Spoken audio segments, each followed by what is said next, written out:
We're so grateful our paths have crossed. At Hope After Brain Injury, Dr. Deana Adams and I, Patti Foster, go out of our way to truly make a difference in the world of brain injury for not only the survivor, but the caregivers, the care partners, the healthcare professionals. I'm Patti Foster, thanking you for joining us to be a part of this series to deal with counseling brain injury. Dr. Adams, would you tell them some about you and introduce them so they can get to know you along this journey? Well, thank you, and thank you, Patti, for being here. Thank you so much that you are actually the inspiration why I went into working with brain injury. Thank you. And I do want you to be able to share a little bit of your story during this time together. Sure. But the counseling for brain injury is so important because it's not the same as working with people without brain injury. And so I have found that it's very important to let's do some training for other professionals on how exactly to work. What are the nuances with brain injury that we need to consider and to work with when we are in the counseling room? Yeah. So even during this series, as we're working together, is highlighting mental health providers. Correct. What is it that motivated you to actually put this series about counseling brain injury together? You know, it's an interesting thing, and it's a great question, Patti, is that when people have a brain injury, they go through the acute phase and then they do the rehab and so forth. Yeah. And up until just a few years ago, they weren't given any referrals for outpatient counseling. They were given maybe a list of support groups that they could go to, but nobody really thought about that it's important to go through the counseling process as well, because it is life-changing. When you have a brain injury, it changes your life, not just the life of the survivor, but the life of the family member. And so with that, it's great that they're starting to have the referrals, but then there's not many mental health professionals that know how to actually work with the brain injury population. And so that's why I decided to do that. And actually God put that on my heart, and just completed a book called Christian and Faith-Based Counseling for Traumatic Brain Injury, Techniques for Survivors and Family Members. And so these video series is going to help with that, kind of bring it all together for people. That's nice. So you, as you're approaching and stepping into the waters of the brain injury field, maybe you've done it for years and years. Maybe this has been a part of your life for 20, 30 years, 40 years plus. But there's a need that you are recognizing that these individuals are needing, these families are needing, and there's something inside of you that's drawing you to step out of the box, to truly meet that individual where that individual is, to give them hope, to feel like they have a place in this world. Absolutely. So as Dr. Adams and I talk about, even with the whole need of counseling, so it is that this series about counseling brain injury, that we are attempting to approach it from a combination of, you've got the PhD, you've got the stats, you've got all of that knowledge and intellect, and then you've got statistics with skin on, that I'm living it, and I'm able to communicate and talk as I can, which is a rare stat that I'm able to do.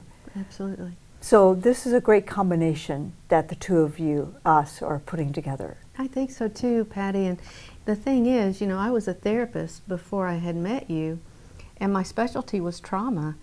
And I think there's an assumption with mental health professionals is if I know how to work with trauma, I know how to work with traumatic brain injury. The words are the same. It's a whole nother ball game. That's right. And so what I want to share is some of the things that I've learned working with this population since 2011. And you've been so kind as to come alongside with our brain injury clients that give permission to kind of give your insight. And so that's why I think it's so important for you to be a part of this as well. Thank you. Thank you. Well, with that, let's go ahead and start with kind of a basic foundational truth. Let's start on. As we talk about depression, let's talk about a working definition of depression with the standpoint of brain injury in mind. Well, if I can pull back, that's a great question. Let me just give you kind of an overview. You know, according to the World Health Organization, the population, 3 to 6% of the population struggle with depression anyway.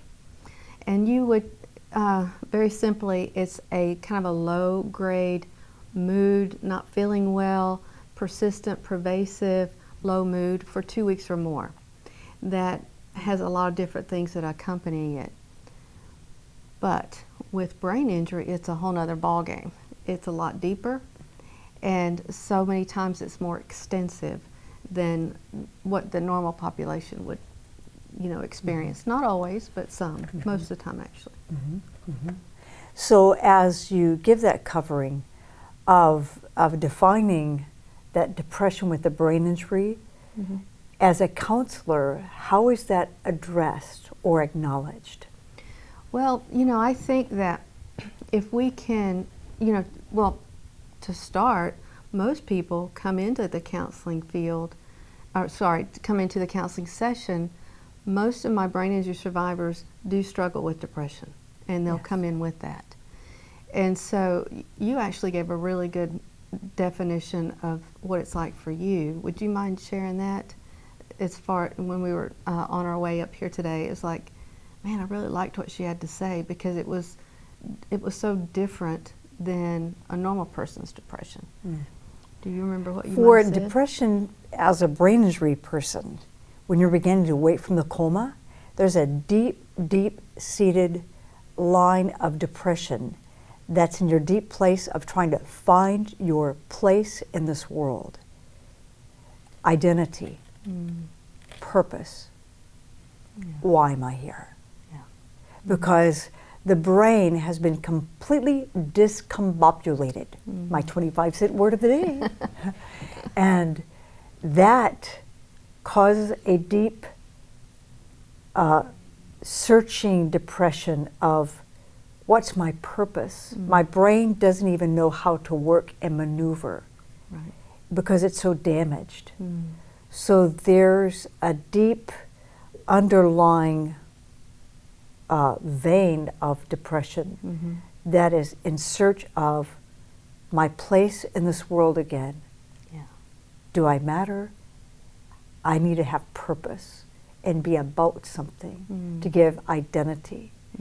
And there's such obstacles against the brain injury person, from the physical aspect to the mental aspect. So there's so much involved there. Right.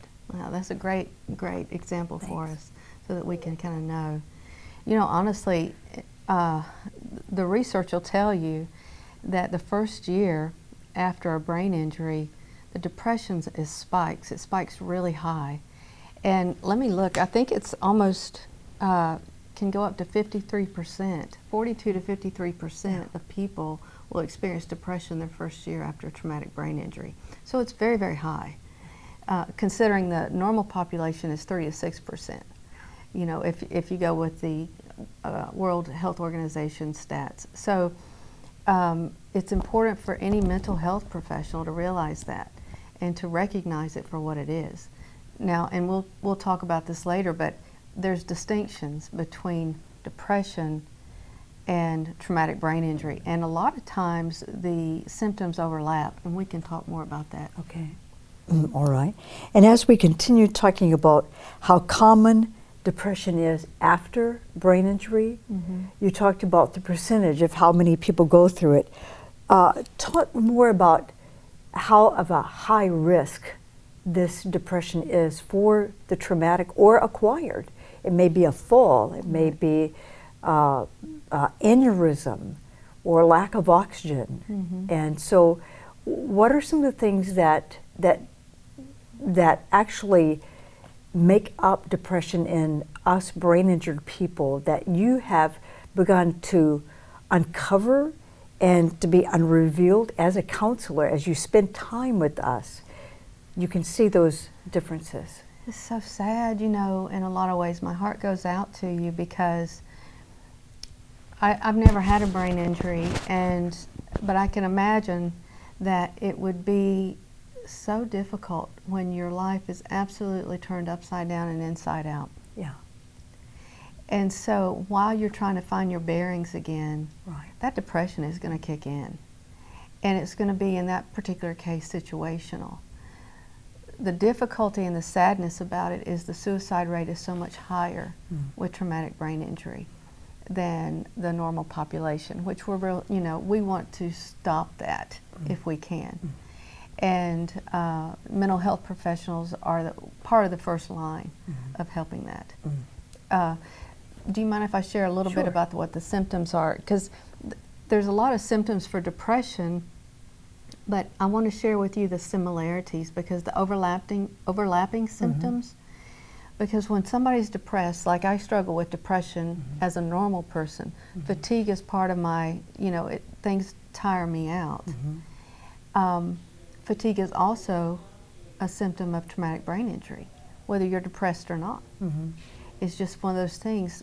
We don't realize, as normal people, we don't realize how much energy it takes in having somebody just maneuver through the world, and cognitive energy that it takes. So it's pretty cool to recognize that, but it's also important to realize that there are some overlapping symptoms, and fatigue is one of them. The other overlapping symptoms are cognitive in nature. So, for example, when somebody's depressed, a normal person, they have a difficult time. They have what we call impaired judgment, which means they can't really assess a situation quite as well when they're not depressed. They may perceive something that's not exactly right. It's the same issue that traumatic brain injury has outside of depression. That impaired judgment is just one of the issues when the brain is waking up again and coming back to itself. Is trying to figure out, okay, how did I perceive that? Is that correct, or is it not? And you said something years ago to me that I thought was so powerful, and I would love you guys to pay attention to it and kind of put it in your back pocket. Patti, you told me years ago, you said, "Deana, I can't trust my own brain." What a heavy statement and a big statement that is. Because people without brain injury, we don't even think about it. Of course my brain's going to work. But she doesn't have that. And so it's taken time for you to practice to maybe begin to trust your brain. But I know initially, early on, that was not there. Am I right there? Right. Yeah. Right. And so many of you mental health providers, you've watched this, you've seen this. There's a huge missing of not being able to trust your brain, because I'm missing so many different avenues or parts or veins or thoroughfares, and something's not connecting, and you don't realize something's not connecting.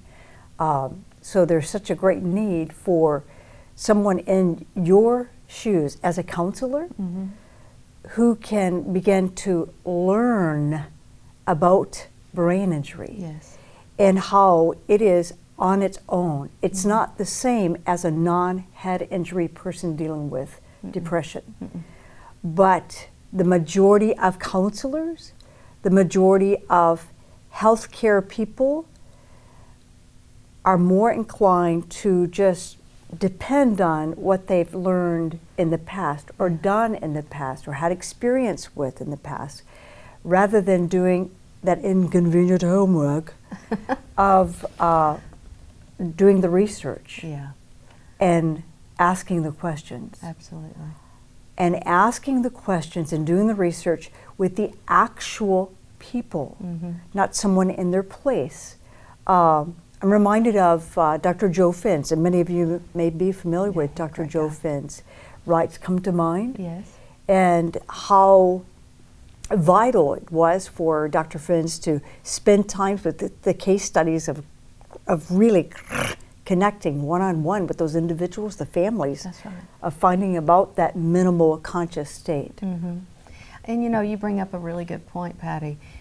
There's limited information out there anyway, But your book is really, really good. It's called Coping with Traumatic Brain Injury, One Woman's Journey from Death to Life. And it gives you an insight aspect or like a peek of what it's like to live with a brain injury, from when you experienced it to the recovery. And, you know, as we know, it's actually recommended reading to the medical schools here in the Dallas-Fort Worth area. So that's one thing. When you're talking about education and getting into relationship with people with brain injury, that is the strongest thing you can do. And also remembering that once you met one person with brain injury, you've met one person with brain injury. So it's not across the board kind of thing. And I wish it were simpler, but it's not. It's very, very complicated. But there are books, and we're going to have resources for you guys after our segment today to kind of give you an idea about other books that you can read that will give you more information. Yeah. And you know, as you're talking about the waking from the coma and that depression, let me just walk you into my brain a little, because as I was waking from the coma, it was a 6-week coma, and there was no quick coming back to life. It wasn't, hello world, I'm back. Everything was slow, and things might go a little forward and a lot backwards. Yes. And so much is not known about the brain because every brain is unique, the damage or the problem or the issues. And so I'd been in radio and TV all of my life, so I was an outgoing person. But as I was waking from the coma, none of that came back to me. Wow. And so everything was so incredibly, arduously slow, painfully slow, laboriously slow. Yeah. And I was a 34-year-old infant and trying to learn just how to chew or swallow or blink.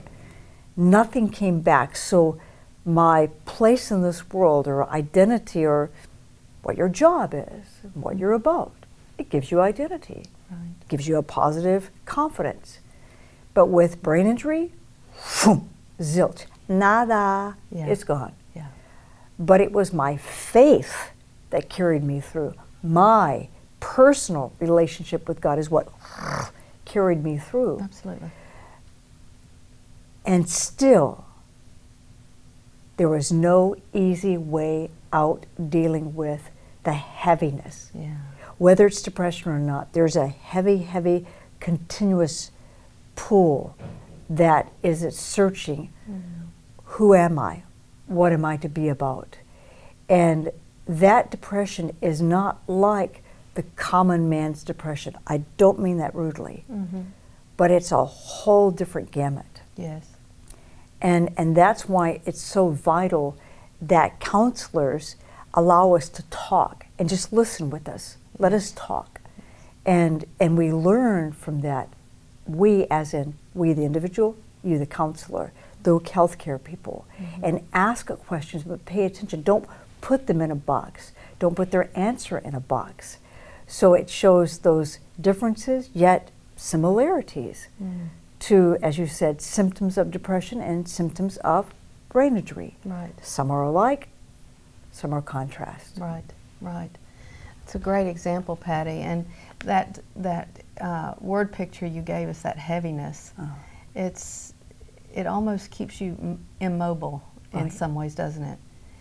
In the sense emotionally, and I think that's one of the things about depression. You don't got to, we don't have any energy. We just poor concentration is another really common symptom.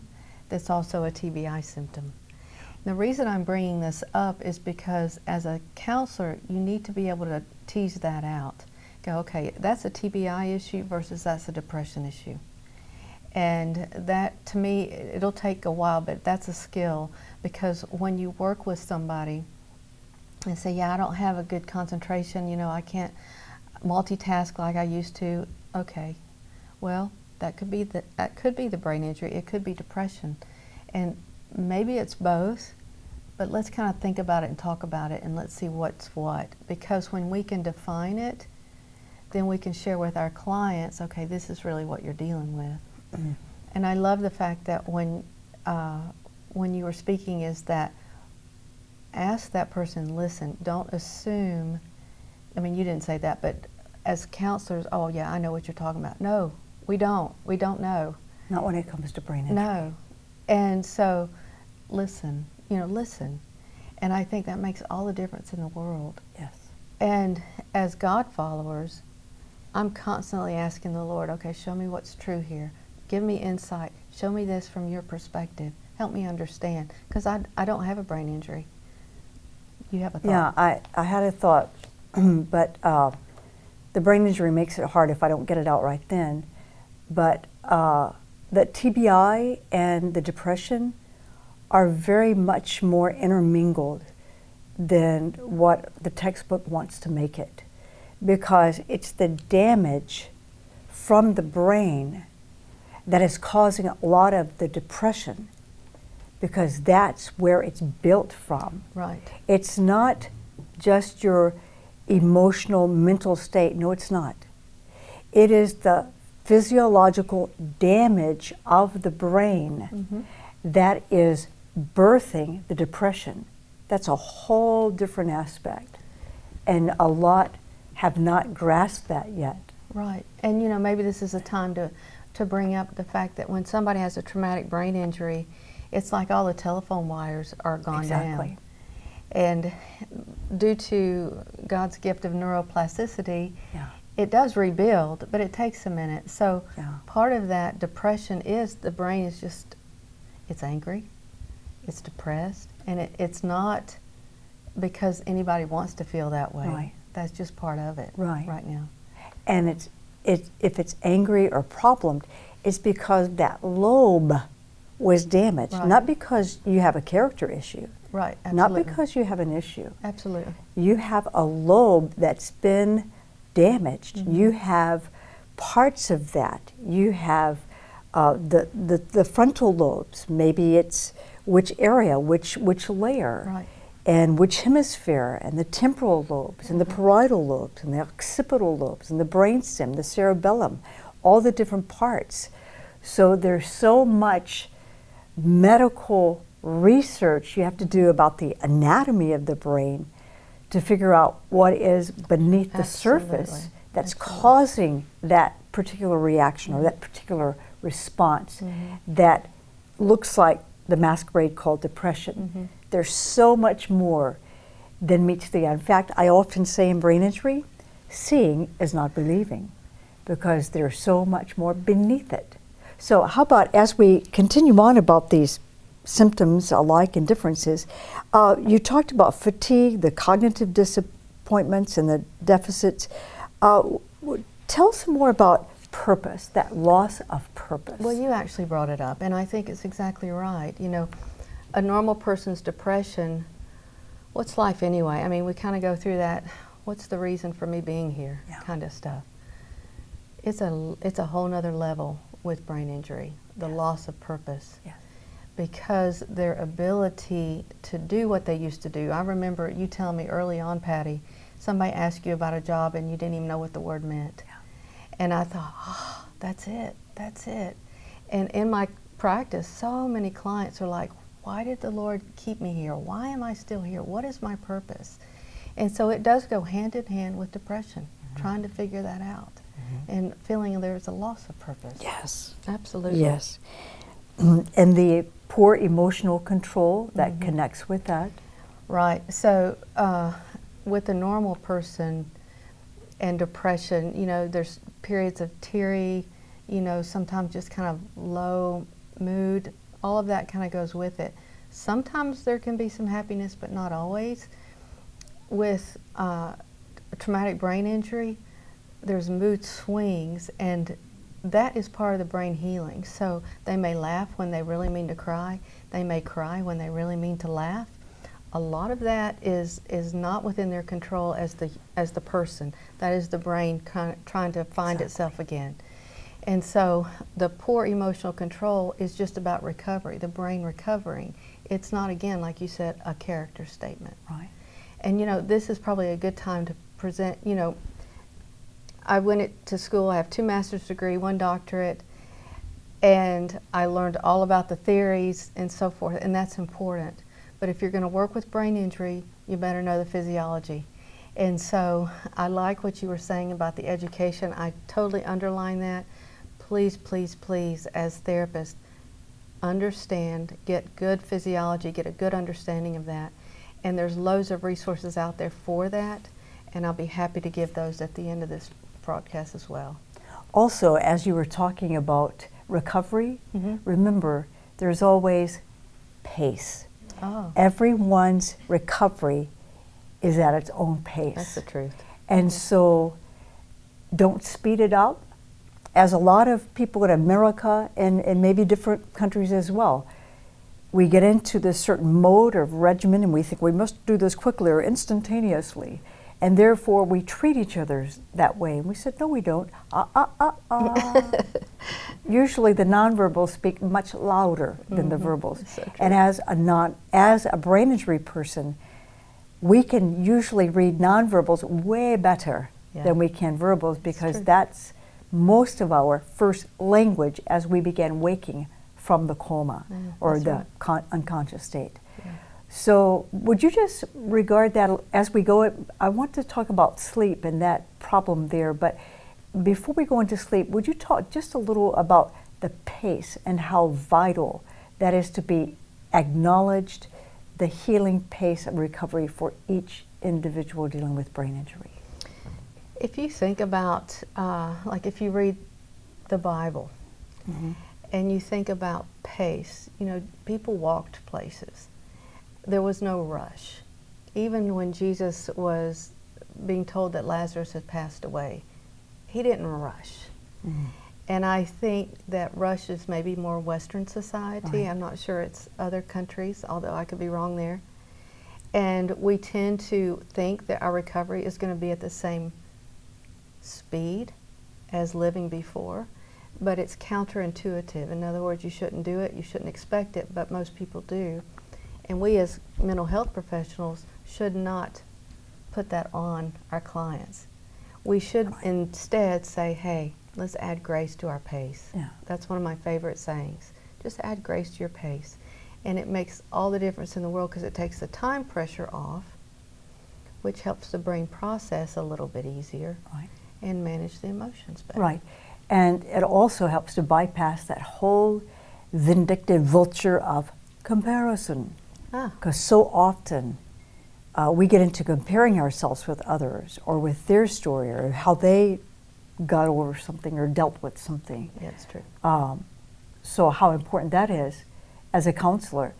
Have mercy on yourself. Don't compare. Right. There may be similarities, and that's fine, but don't judge yourself, criticize yourself based on comparison to someone else in their recovery or dealing with.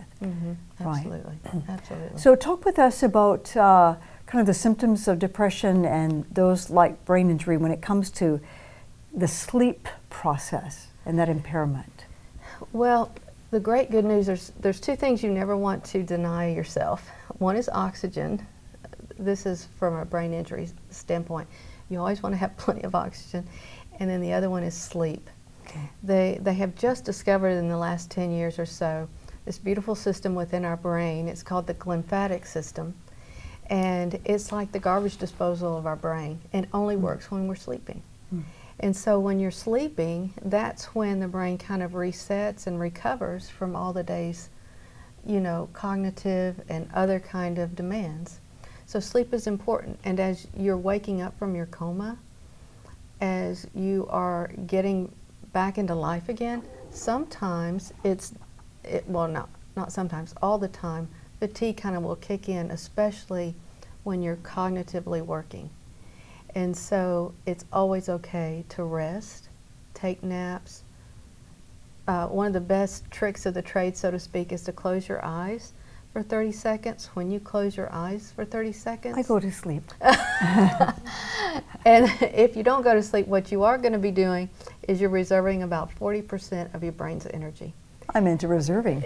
So it's pretty, it's pretty cool to know that. But if we're fatigued like that, it feels like a sleep pressure, that I've got to sleep. And by the way, that fatigue is not like a normal person's tired. Exactly. It is more like, I had one of my clients explain it, it's like walking into a wind. It's like everything is so difficult. Another client described it as walking through cooked oatmeal. It's everything. It takes everything I can just to do something. So working with caregivers, if your loved one who is the survivor says, I'm too tired to do something, believe them. Don't push it. Don't make them push themselves, because it's not fair. They need to rest. Yes. They need to sleep. Yes, definitely. And how important it is, like she said, oxygen and sleep, how important it is. So many of us brain people need oxygen, clear oxygen in our blood to get to all of those lobes, to help that functioning to come back. Yes. Fighting the stuff that happens over time and just being exhausted and everything that goes with the fatigue. Because even talking about fatigue, how difficult it is for our brain as a brain injury survivor to even make a choice decision, because you have to think through so many different avenues or things to consider before you make a decision. And that in itself can cause fatigue. Absolutely. And it does cause fatigue, not can, it does. So as we continue on, you talk about depression. Yes. Being with mood, behavior, cognitive. Now, break down for us, you talked about in mood, there are some changes that come along with that aspect for depression. Depression will have different varieties, so to speak, and everybody's different. So some people experience depression and they have a low mood. Some call it sadness, but it's not sad. It's just like no energy kind of thing. Some people with depression are very irritable. They have a real strong agitation, irritability. Some people with depression, actually, it will exhibit as an anxious. They're constantly anxious. And so where you want to go as a therapist is go, okay, try to decipher, okay, is this depression, how is it manifesting in this particular person? And then when you can figure that out, then it helps them go, okay, well, this is what it is. And then you can kind of work on what's activating that mood, so to speak. And honestly, talking about the fatigue, if we can manage our fatigue just as normal people, we can manage some of that depression. And the same is true with brain injury. If you manage the fatigue, it's much easier to manage the symptoms of brain injury. Also, Dr. Adams, can you talk some about, there's a plaque, a laminated card that different facilities will give you about the lobes of the brain. And they talk about the function of each lobe, and then on the back can talk about the changes of those lobes after a brain injury. I have seen how vital that information is in and of itself, but in continuing the journey of brain injury, and we're talking about counseling. Yes. In the different aspects, whether it's fatigue, depression, anxiety, what causes different things or loss of purpose, those functions of each lobe continue even to this day as we spend time with our monthly members of the Hope After Brain Injury group. Those functions of each lobe, I see play a much more vital role in life, in choosing and deciding in how a doctor to respond or treat. Right. And please stop ignoring the brain injury and not treat it just like a depression that's in this stage or that stage, but always acknowledge here's where the brain injury came from. Right. Its root is there. Brain injury does not go into remission. It doesn't disappear.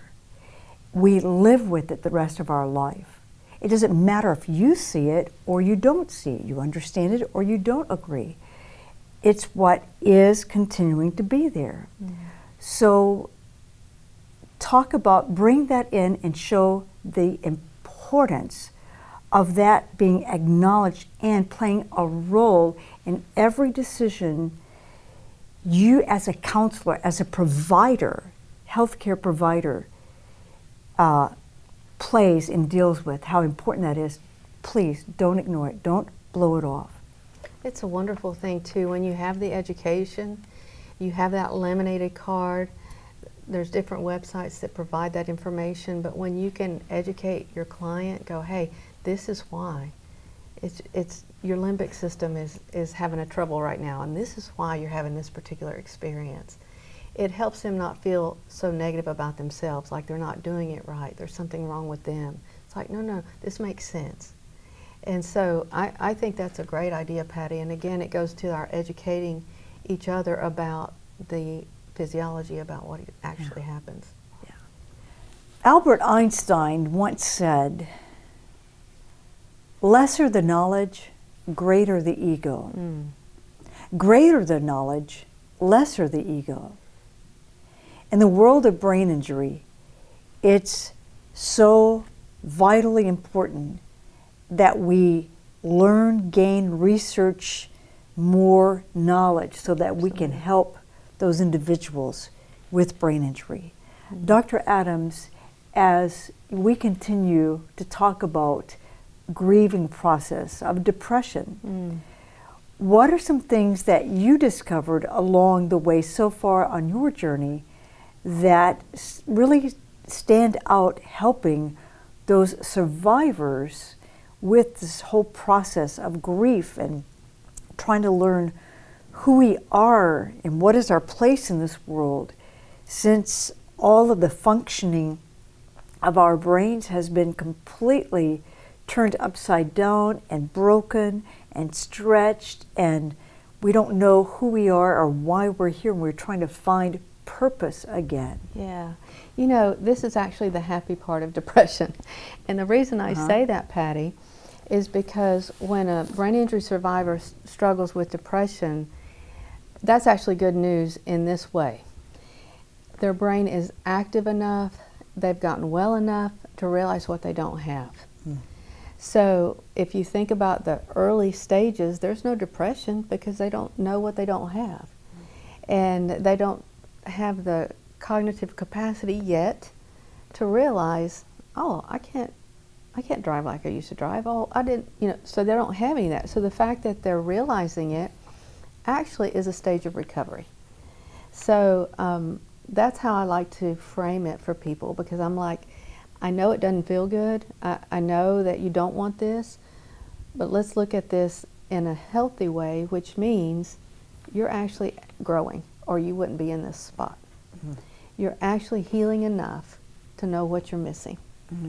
So it's actually a point of growth, but it is painful, because with that is the loss of, I can't drive anymore, the loss of the job, loss of friendships, loss of, you name it, independence, so many things that's associated with it. Sure.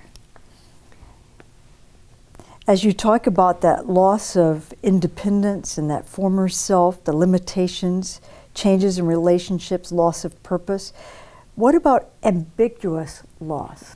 Ambiguous loss, it's a great question, Patti, and it's a significant thing that most families go through. And really the definition is when somebody's physically present but psychologically absent. It's when your loved one looks the same but they're not the same. And Pauline Boss, who coined the term, she says, with ambiguous loss, there is no closure. The challenge is to learn how to live with the ambiguity. And that's just hard. It's hard to, for the family member who sees their loved one and says, oh yeah, but I remember when he or she used to do that. And for the survivor go, yeah, I remember when I used to be able to do that. Those are the kind of losses that this part of depression deals with. And one of the things that I think is really helpful is to journal a goodbye letter to that person, or a hello to the new person. And it kind of brings the purpose back, and it also helps kind of process those losses. I'm wondering about the mental health providers that we're dealing with and that are with us today. Of what are some aspects that you could pass along to the mental health providers who have been in this field for quite a while now, and they're wondering about this whole process, and they're wanting to give some hope along this journey. And they're having different aspects they're dealing with, whether it's from an insurance company or a family situation or their spiritual situation. For instance, for me, when I was in the coma, like I mentioned, my faith is what carried me through. Absolutely. My personal relationship with God that never had brain injury. I was aware of Him in the coma. So talk with us about that. How do you find hope for that mental health provider who really needs some hope as well personally through this aspect? It's a great question, Patti, because hope is, it doesn't go away just with brain injury. And the reason for that is hope is God-given. And you mentioned something really important here. And I love to tell my clients this, and that is, your brain is injured, but your spirit was never injured. Your relationship with God is spot on, and it was not injured. Your spirit is very much alive. And so that is hope that you can give to a client or a family member. It's like, hey, yes, you're experiencing depression. Yes, you had a brain injury. But the hope is that you and your relationship with God is still okay. And in fact, it's probably deeper. We've had several people in our group that says, I wouldn't give my brain injury up for anything. And the reason for that is because it's given me a deeper relationship with God. And so the relationship, none of this, your injury didn't surprise God. He didn't go, oops, I didn't know that was happening. What He did do was say, okay, we're going to use this, and now you're going to speak all over the world and then give people encouragement and hope that comes from your story, but the miracle that God did in your life, Patti. And so you are a living example of that hope. And that's what I tell people. It's like, well, this gal was dead on the scene. White sheet pulled over her. And yet God. Yes. And when we insert God into the equation, because He's there anyway, then that gives the hope and the optimism. And that is one of the things that is very, very important, because let me tell you, as a therapist, I have very, very rarely do I bring God into the conversation. Why? Because it's always brought in by the client. Always. Their faith is what gets them through. Just like you started this whole broadcast this way, this program that way. This is my faith. And that is the thing that people hold on to that's not damaged whatsoever.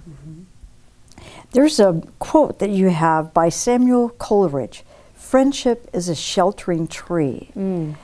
Talk about that as what a medication, what a mindfulness through TBI.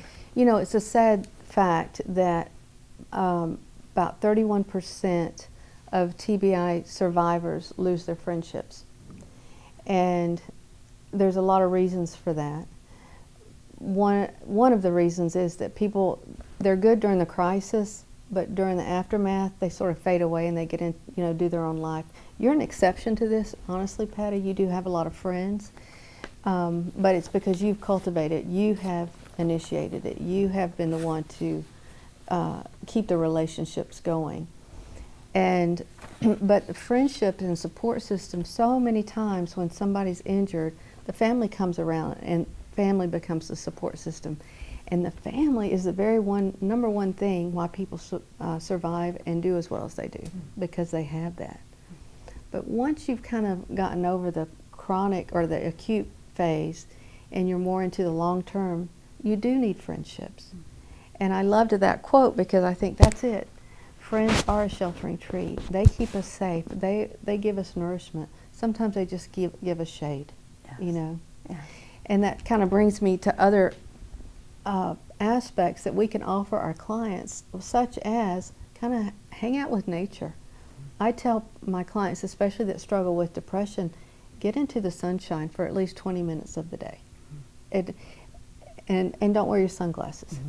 And the reason for that is you want the rays, the blue rays and the yellow rays and all of that to actually go through your retina into your brain, and that brings healing that helps with the depression. The other thing that's really helpful is exercise. And not a full-out workout, but exercise as in movement. Do some kind of movement. Mm-hmm. I think that's very helpful. Yes.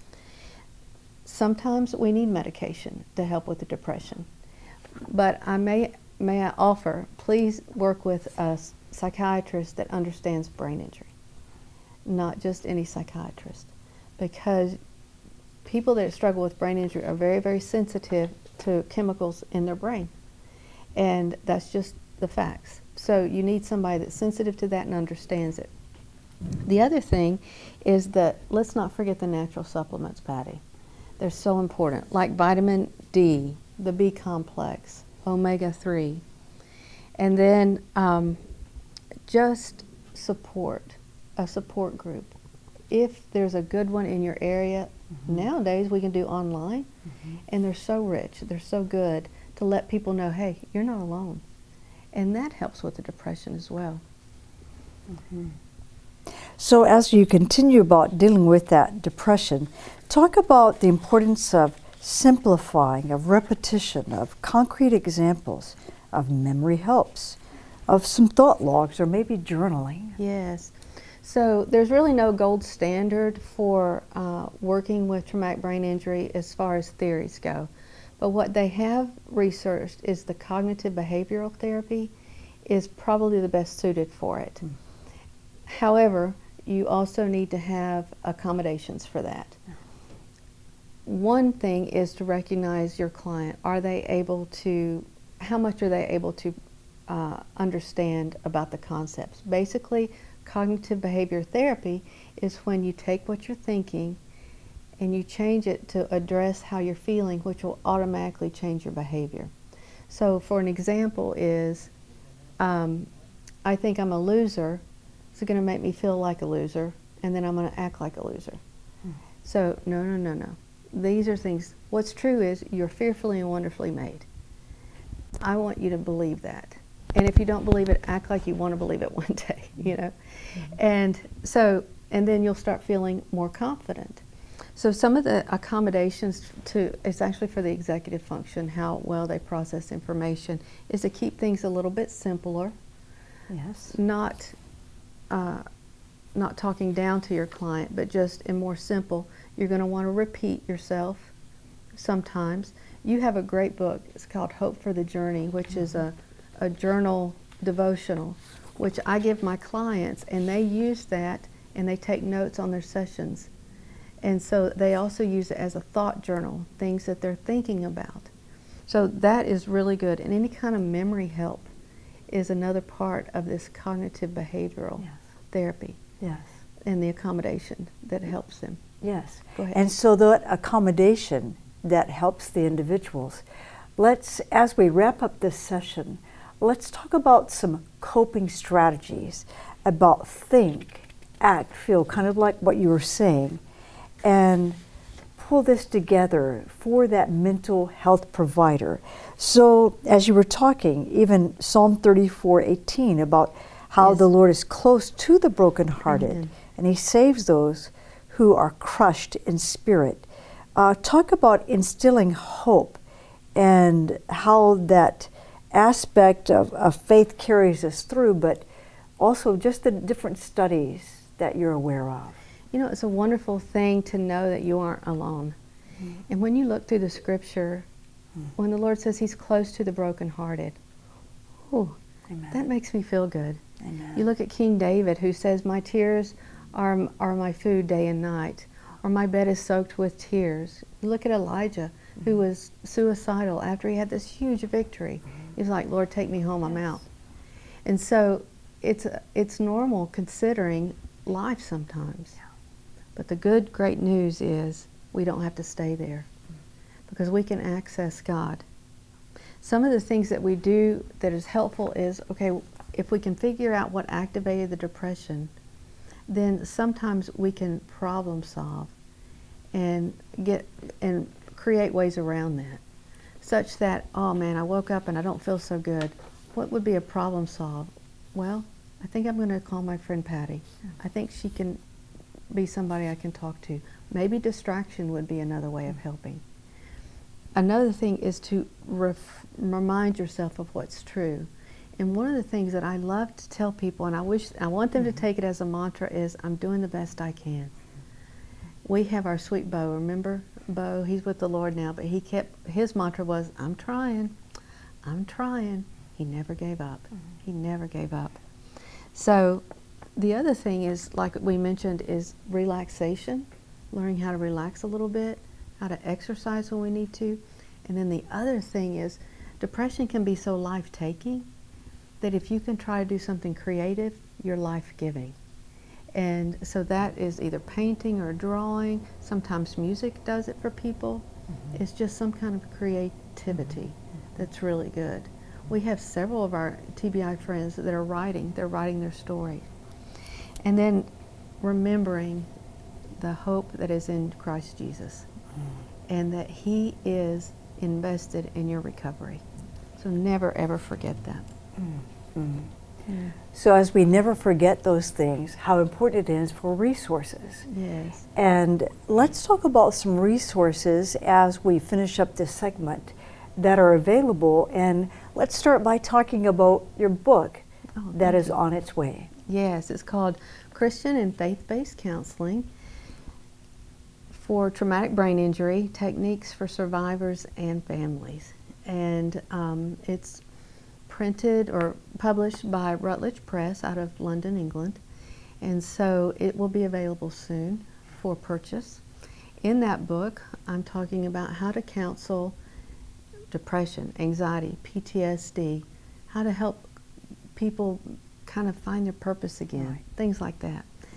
That's a wonderful book that's coming out. Patti, your book is exceptionally good. I think that if you can read biographies for people that have gone through the brain injury, I think it's helpful.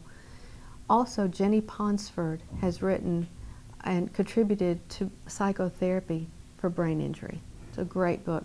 Pam Klonoff, and I'll put these on the screen for you guys. But those are great for mental health. The caveat here, and the reason that my book is a little bit different besides the Christian focus, is it is about outpatient counseling. Most of these are actually directed towards in rehab and treatment. Great. And so there's not many on the outpatient side. So, but it's great information. And as she was saying the names, let me see the names of those books again. The book of mine that she was talking about is called Coping with Traumatic Brain Injury. Really good. One Woman's Journey from Death to Life. Plus, I've just put together a book for kiddos dealing with brain injury that will help them communicate, help their families communicate, help the healthcare professionals communicate with them. And it's called The Adventures of Head Trauma Hero. So good. So that's available now in hardback and ebook and everything like that, where books are available out on the platform.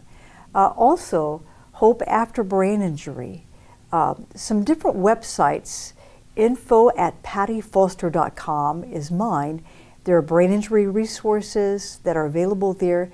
hopeafterbraininjury.org. They've got resources for survivors, for caregivers, care partners, and for healthcare professionals. That's hopeafterbraininjury.org. Yes. Also, Dr. Adams, would you pass along your email address so people can be in touch? It's Dr. Deana Adams, DrDeana Adams, ADAMS, at hopeafterbraininjury.org. And mine is info, just INFO, like information, at pattifoster.com, PATTIFOSTER.com. As we wrap up, Dr. Adams, what is the closing comment of encouragement to pass along to the mental health care providers? It's one of the most rich experiences you can have working with brain injury. You know, before, when I worked with just strictly trauma, it seemed like my clients were fighting to die. But with brain injury, they fight to live. And they are this world's best resource for resiliency. It's a hard road, but it is the most rewarding road. And I applaud each and every one of you who've listened, who've watched, who want to participate, because we need you.